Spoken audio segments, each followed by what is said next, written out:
Everybody, it's me, Andrew. Get out into nature and tune in for yourself. Resonate with the Earth's electromagnetic field via 432 Hz, the universal frequency. So today I'm going to go into Vigyan, bhairava. This is tantra. I'm going to pretty much explain what bhairava is and what tantra could do for you. So let's get into this. So Vigyan bhairava is pretty much an art form, which in Hindu the name pretty much comes close to going beyond sound, light, into consciousness, right? And this is the process of this is a tantra process. So whenever you start coming into bhairav, it's a beautiful state to begin. So bhairava, it's like a teaching, or it's like a system of methods to be able to go beyond and come into a state of transcendence, right? Which is what tantra is. And the moment that you start to go through all the different methods, which there are 112 to bhairava, Vigyan, you start to definitely see the difference, right? In the experience itself. You become a lot less of an individual. You become more a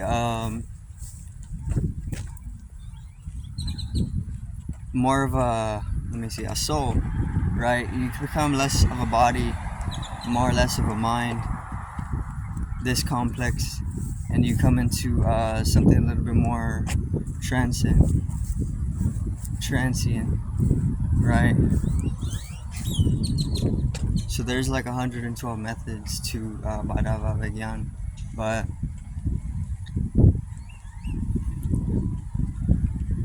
the way it's taught is you can learn all 112. It's very simple too, but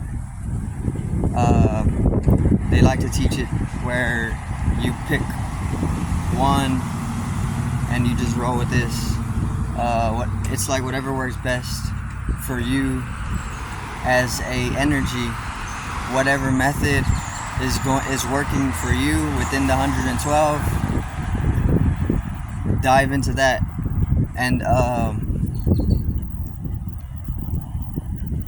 allow it to work its magic, right? Which is literally what tantra is. So being able to go through all the different methodings and choosing what works best for you is completely up to you, right?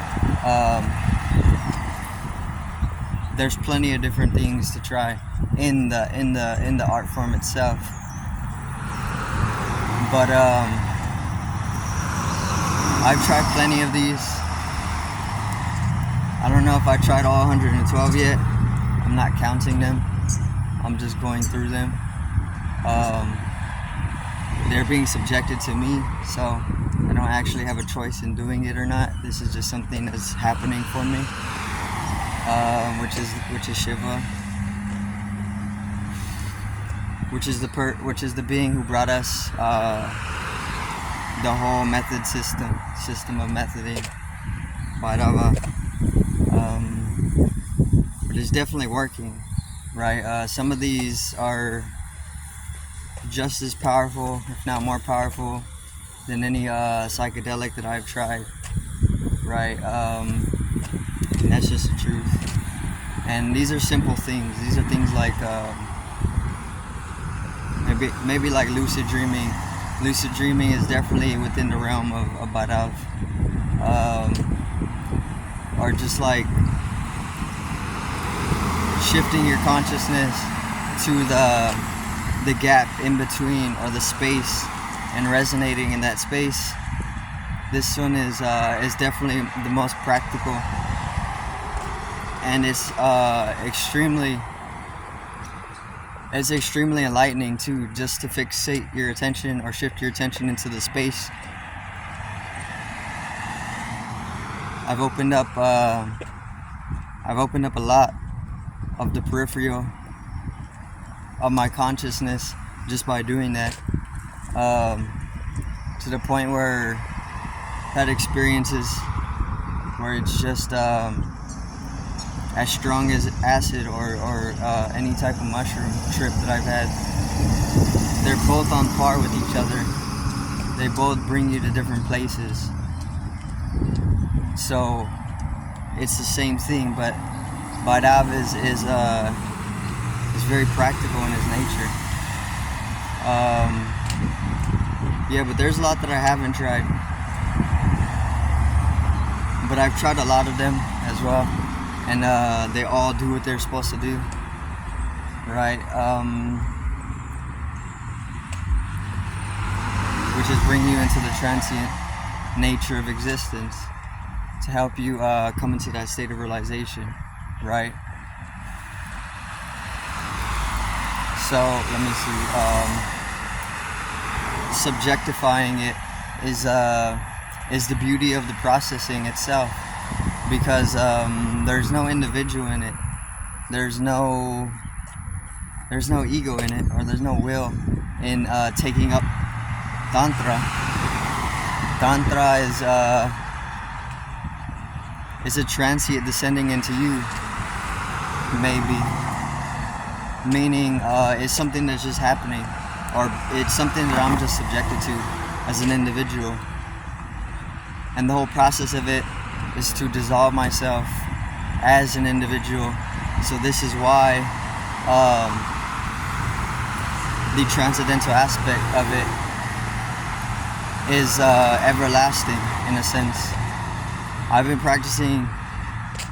been doing this for my whole life. This is one thing that I wanted to talk about. I've been doing this my whole life before I ever even was interested in Shiva, or even the Hindu culture, or even yoga, or even anything having to do with the expansion of awareness. I was already practicing tantra. This was happening throughout my whole life. I didn't know that I was doing it when I was younger, but I was most definitely going through the different methods, which is definitely just Shiva doing what he's doing. Shiva's being.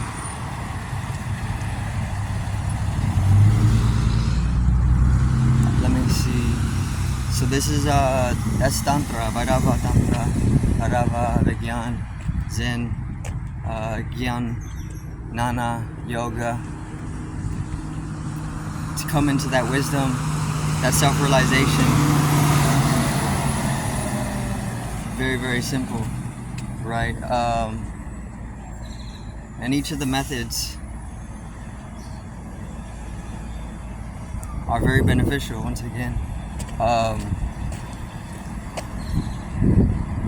You can choose any one for yourself, and one of them is gonna work, right? This is one of the this is one of the promises to or of the whole method system, the whole system of art, is that one of the 112 methods is gonna work for you, whoever you are, and doing what it's supposed to do.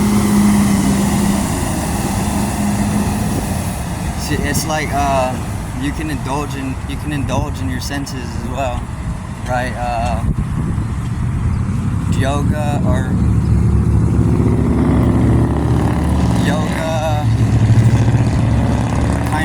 kind of opposes that whole thing, opposes the indulgence and the sensory and your lusters of life,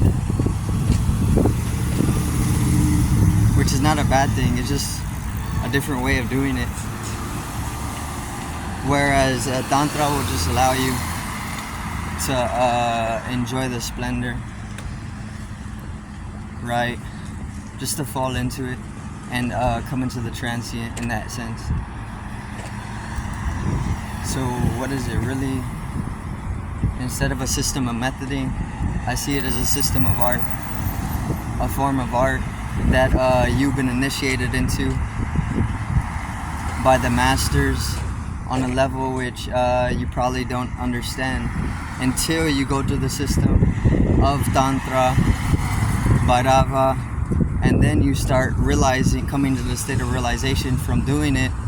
Then you start to understand what exactly it is, rather than a system of methoding. You start to understand that it's more just a system of art, because there's no actual practice in it. It's more so just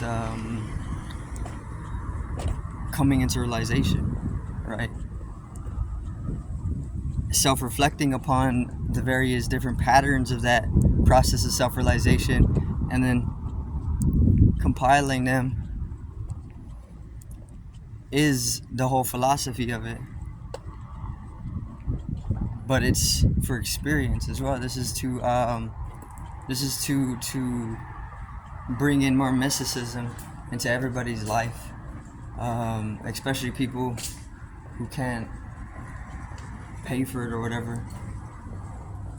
So this is just for everybody, and you don't even need to ask for it. It's something that descends into you, and it's something that doesn't actually take up your time, like having to go practice tennis or something, because of the way that it's designed. The whole art system of tantra is designed in such a way where it doesn't take up your time, because it's not something that's to consume time.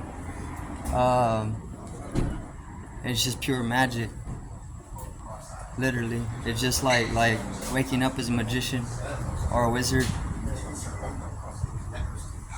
You got the high wizards doing what they do while you're just ascending into it. But that's gonna be it for today's video. I do thank everybody for watching. Once again, peace out, one love, and have a great evening.